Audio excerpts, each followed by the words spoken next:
Chapter 29 Sacrilege. There had been several clashes between Aunt Elizabeth and Emily that winter and spring. Generally, Aunt Elizabeth came out victorious. There was that in her that would not be denied the satisfaction of having her own way even in trifling matters. But once in a while, she came up against that curious streak of granite in Emily's composition, which was unyielding and unbendable and unbreakable. Mary Murray, of 100 years agone, had been, so family chronicle ran, a gentle and submissive creature generally. But she had that same streak in her, as her "Here I Stay" abundantly testified. When Aunt Elizabeth tried conclusions with that element in Emily, she always got the worst of it. Yet she did not learn wisdom therefrom, but pursued her policy of repression all the more rigorously. For it occasionally came home to her, as Laura let down tucks, that Emily was on the verge of beginning to grow up, and that various breakers and reefs loomed ahead, ominously magnified in the mist of unseen years. Emily must not be allowed to get out of hand now, lest later on she make shipwreck as her mother had done, or as Elizabeth Murray firmly believed she had done. There were, in short, to be no more elopements from New Moon. One of the things they fell out about was the fact that Emily, as Aunt Elizabeth discovered one day, was in the habit of using more of her egg money to buy paper than Aunt Elizabeth approved of. What did Emily do with so much paper? They had a fuss over this, and eventually Aunt Elizabeth discovered that Emily was writing stories. Emily had been writing stories all winter under Aunt Elizabeth's very nose, and Aunt Elizabeth had never suspected it. She had fondly supposed that Emily was writing school compositions. Aunt Elizabeth knew, in a vague way, that Emily wrote silly rhymes which she called poetry, but this did not worry her especially. Jimmy made up a lot of similar trash. It was foolish but harmless, and Emily would doubtless outgrow it. Jimmy had not outgrown it, to be sure, but then his accident— Elizabeth always went a little sick in soul when she remembered it— had made him more or less a child for life. But writing stories was a very different thing, and Aunt Elizabeth was horrified. Fiction of any kind was an abominable thing. Elizabeth Murray had been trained up in this belief in her youth, and in her age she had not departed from it. She honestly thought that it was a wicked and sinful thing in anyone to play cards, dance, or go to the theater, read or write novels. And in Emily's case, there was a worse feature. It was the star coming out in her, Douglas Star especially. No Murray of New Moon had ever been guilty of writing stories, or of ever wanting to write them. It was an alien growth that must be pruned off ruthlessly. Aunt Elizabeth applied the pruning shears, and found no pliant, snippable root, but that same underlying streak of granite. Emily was respectful and reasonable and above board. She bought no more paper with egg money, but she told Aunt Elizabeth that she could not give up writing stories, and she went on writing them, on pieces of brown wrapping paper, and the blank backs of circulars which agricultural machinery firms sent Cousin Jimmy. "Don't you know that it is wicked to write novels?" demanded Aunt Elizabeth. "Oh, I'm not writing novels yet," said Emily. "I can't get enough paper. These are just short stories, and it isn't wicked. Father liked novels." "Your father," began Aunt Elizabeth, and stopped. She remembered that Emily had acted up before now when anything derogatory was said of her father. But the very fact that she felt mysteriously compelled to stop annoyed Elizabeth, who had said what seemed good to her all her life at New Moon without much regard for other people's feelings. "You will not write any more of this stuff." Aunt Elizabeth contemptuously flourished The Secret of the Castle under Emily's nose. "I forbid you. Remember, I forbid you." "Oh, I must write, Aunt Elizabeth," said Emily gravely, folding her slender, beautiful hands on the table and looking straight into Aunt Elizabeth's angry face, with a steady, unblinking gaze which Aunt Ruth called unchildlike. "You see, it's this way. It is in me. I can't help it. And Father said I was always to keep on writing. He said I would be famous some day. Wouldn't you like to have a famous niece, Aunt Elizabeth?" "I am not going to argue the matter," said Aunt Elizabeth. "I'm not arguing, only explaining." Emily was exasperatingly respectful. "I just want you to understand how it is that I have to go on writing stories, even though I'm so very sorry you don't approve." "If you don't give up this worse-than nonsense, Emily, I'll... Aunt Elizabeth stopped, not knowing what to say she would do. Emily was too big now to be slapped or shut up, and it was no use to say, as she was tempted to, "I'll send you away from New Moon," because Elizabeth Murray knew perfectly well she would not send Emily away from New Moon, could not send her away indeed, though this knowledge was as yet only in her feelings and had not yet been translated into her intellect. She only felt that she was helpless, and it angered her. But Emily was mistress of the situation and calmly went on writing stories.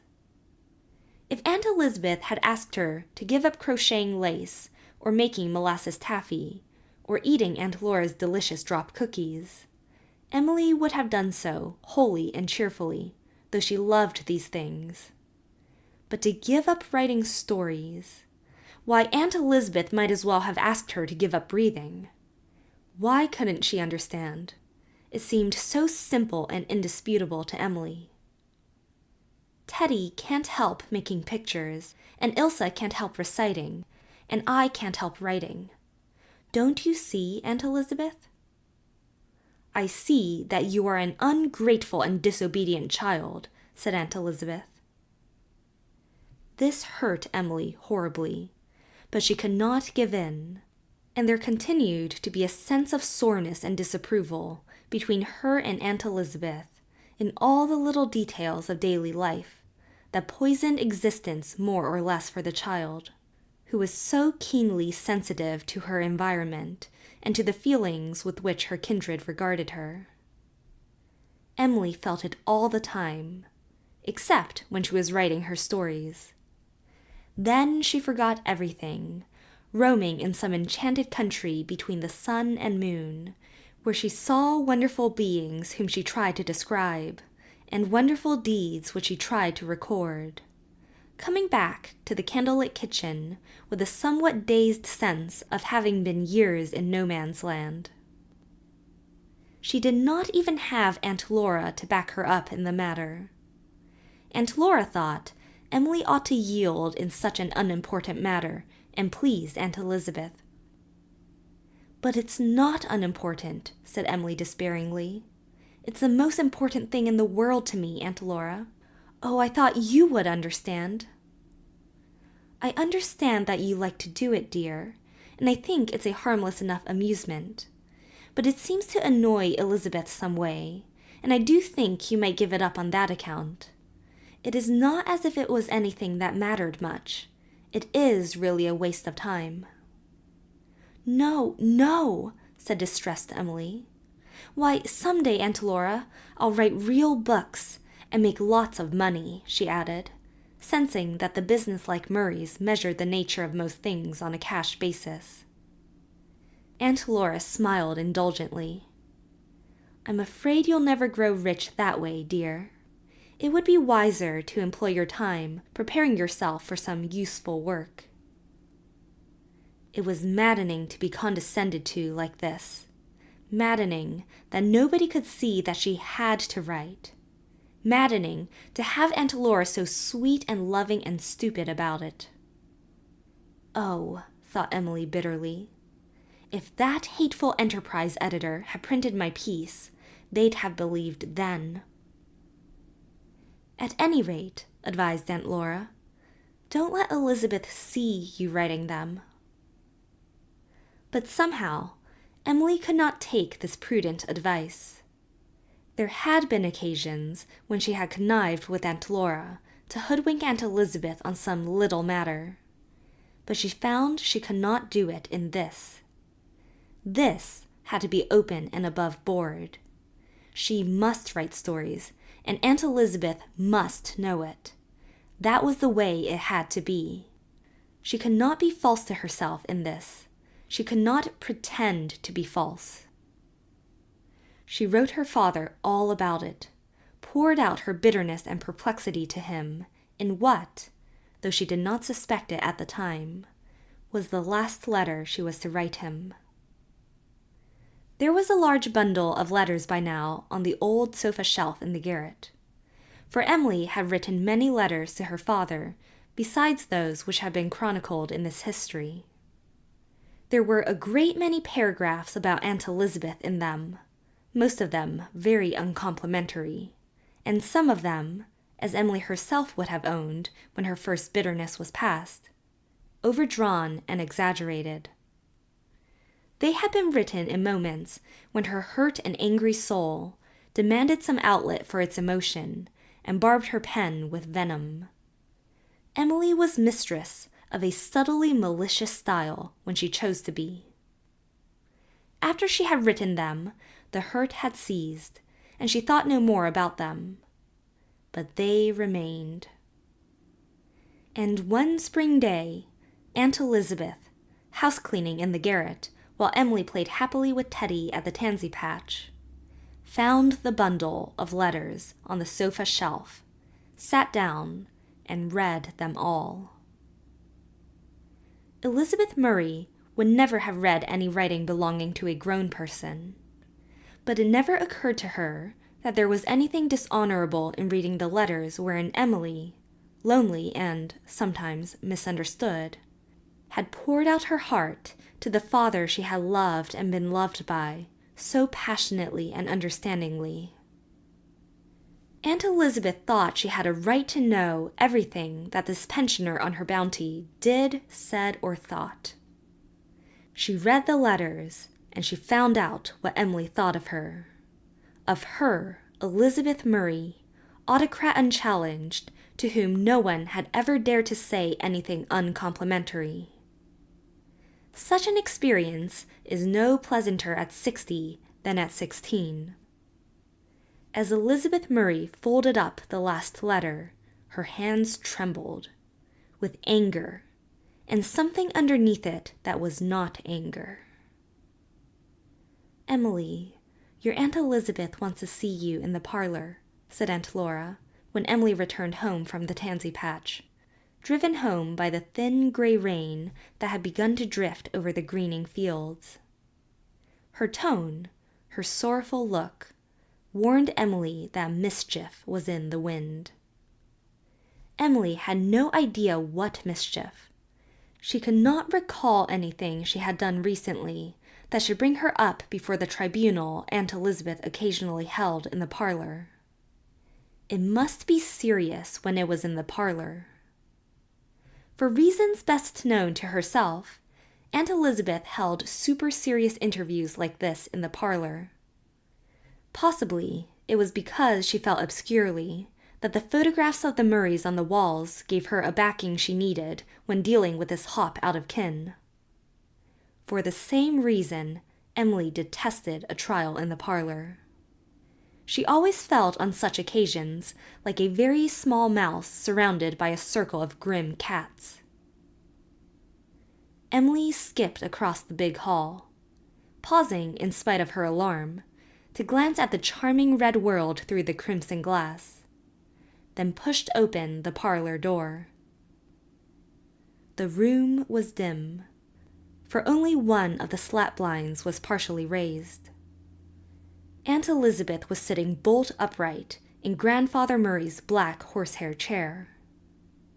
Emily looked at her stern, angry face first, and then at her lap. Emily understood. The first thing she did was to retrieve her precious letters. With the quickness of light, she sprang to Aunt Elizabeth, snatched up the bundle, and retreated to the door. There she faced Aunt Elizabeth, her face blazing with indignation and outrage. Sacrilege had been committed. The most sacred shrine of her soul had been profaned. "How dare you," she said. "How dare you touch my private papers, Aunt Elizabeth?" Aunt Elizabeth had not expected this. She had looked for confusion, dismay, shame, fear, for anything but this righteous indignation, as if she, forsooth, were the guilty one. She rose.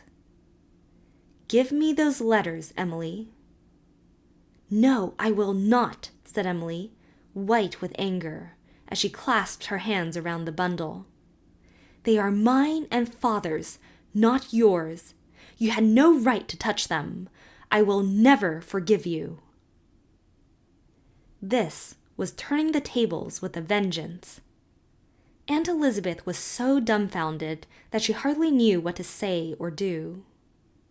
Worst of all, a most unpleasant doubt of her own conduct suddenly assailed her, driven home, perhaps, by the intensity and earnestness of Emily's accusation.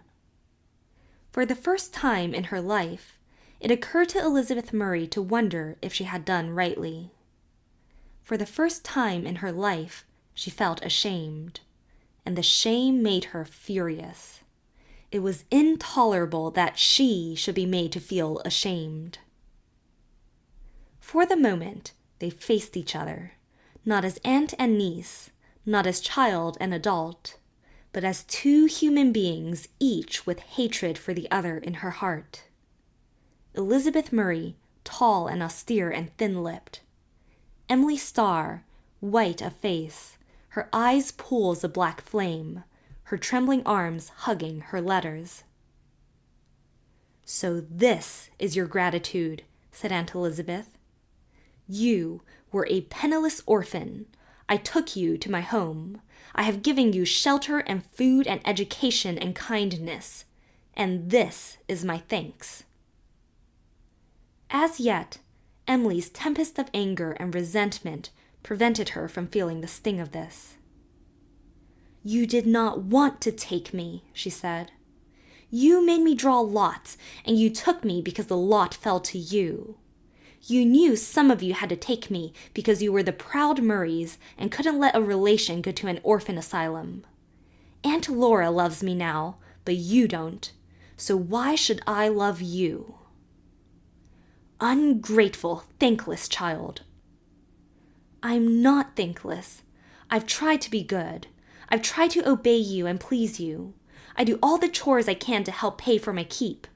And you had no business to read my letters to Father." "They are disgraceful letters and must be destroyed," said Aunt Elizabeth. "No." Emily clasped them tighter. "I'd sooner burn myself. You shall not have them, Aunt Elizabeth." She felt her brows drawing together. She felt the Murray look on her face. She knew she was conquering. Elizabeth Murray turned paler, if that was possible. There were times when she could give the Murray look herself. It was not that which dismayed her. It was the uncanny something which seemed to peer out behind the Murray look that always broke her will. She trembled, faltered, yielded. "Keep your letters," she said bitterly, "and scorn the old woman who opened her home to you." She went out of the parlor. Emily was left mistress of the field. And all at once her victory turned to dust and ashes in her mouth. She went up to her own room, hid her letters in the cupboard over the mantel, and then crept up on her bed, huddling down in a little heap with her face buried in her pillow. She was still sore with a sense of outrage, but underneath, another pain was beginning to ache terribly.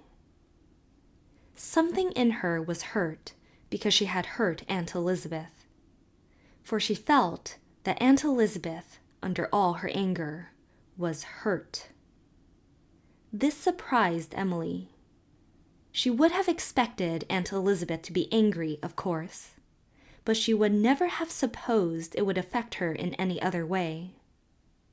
Yet she had seen something in Aunt Elizabeth's eyes when she had flung that last stinging sentence at her, something that spoke of bitter hurt. "Oh, oh!" gasped Emily. She began to cry chokingly into her pillow. She was so wretched that she could not get out of herself and watch her own suffering with a sort of enjoyment in its drama, set her mind to analyze her feelings. And when Emily was as wretched as that, she was very wretched indeed, and wholly comfortless. Aunt Elizabeth would not keep her at New Moon after a poisonous quarrel like this. She would send her away, of course. Emily believed this. Nothing was too horrible to believe just then. How could she live away from dear New Moon? "And I may have to live 80 years, Emily moaned. But worse even than this was the remembrance of that look in Aunt Elizabeth's eyes. Her own sense of outrage and sacrilege ebbed away under the remembrance. She thought of all the things she had written her father about Aunt Elizabeth. Sharp, bitter things. Some of them just, some of them unjust. She began to feel that she should not have written them. It was true enough that Aunt Elizabeth had not loved her, had not wanted to take her to New Moon.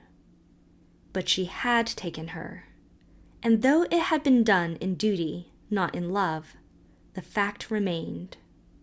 It was no use for her to tell herself that it wasn't as if the letters were written to anyone living, to be seen and read by others. While she was under Aunt Elizabeth's roof, while she owed the food she ate and the clothes she wore to Aunt Elizabeth, she should not say, even to her father, harsh things of her. A star should not have done it. "I must go and ask Aunt Elizabeth to forgive me," thought Emily at last, all the passion gone out of her, and only regret and repentance left. "I suppose she never will. She'll hate me always now, but I must go." She turned herself about, and then the door opened and Aunt Elizabeth entered. She came across the room and stood at the side of the bed, looking down at the grieved little face on the pillow, a face that in the dim rainy twilight, with its tear stains and black shadowed eyes, looked strangely mature and chiseled. Elizabeth Murray was still austere and cold. Her voice sounded stern, but she said an amazing thing. "Emily, I had no right to read your letters. I admit I was wrong. Will you forgive me?" "Oh!" The word was almost a cry.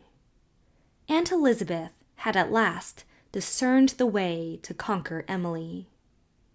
The latter lifted herself up, flung her arms about Aunt Elizabeth, and said chokingly, "Oh, Aunt Elizabeth, I'm sorry. I shouldn't have written those things, but I wrote them when I was vexed, and I didn't mean them all. Truly, I didn't mean the worst of them. Oh, you'll believe that, won't you, Aunt Elizabeth?" "I'd like to believe it, Emily." An odd quiver passed through the tall, rigid form. "I don't like to think you hate me, my sister's child, little Juliet's child." "I don't, oh, I don't," sobbed Emily. "And I'll love you, Aunt Elizabeth, if you'll let me, if you want me to. I didn't think you cared. Dear Aunt Elizabeth." Emily gave Aunt Elizabeth a fierce hug and a passionate kiss on the white, fine, wrinkled cheek. Aunt Elizabeth kissed her gravely on the brow in return, and then said, as if closing the door on the whole incident, "You'd better wash your face and come down to supper." But there was yet something to be cleared up. "Aunt Elizabeth," whispered Emily, "I can't burn those letters, you know. They belong to Father. But I'll tell you what I will do.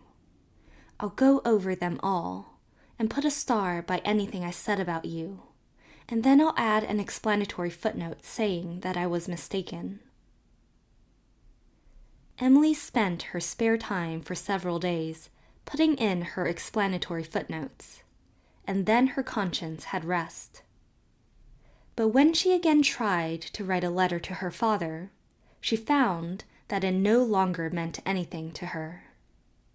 The sense of reality, nearness, of close communion had gone. Perhaps she had been outgrowing it gradually, as childhood began to merge into girlhood. Perhaps the bitter scene with Aunt Elizabeth had only shaken into dust something out of which the spirit had already departed. But whatever the explanation, it was not possible to write such letters any more. She missed them terribly, but she could not go back to them. A certain door of life was shut behind her and could not be reopened.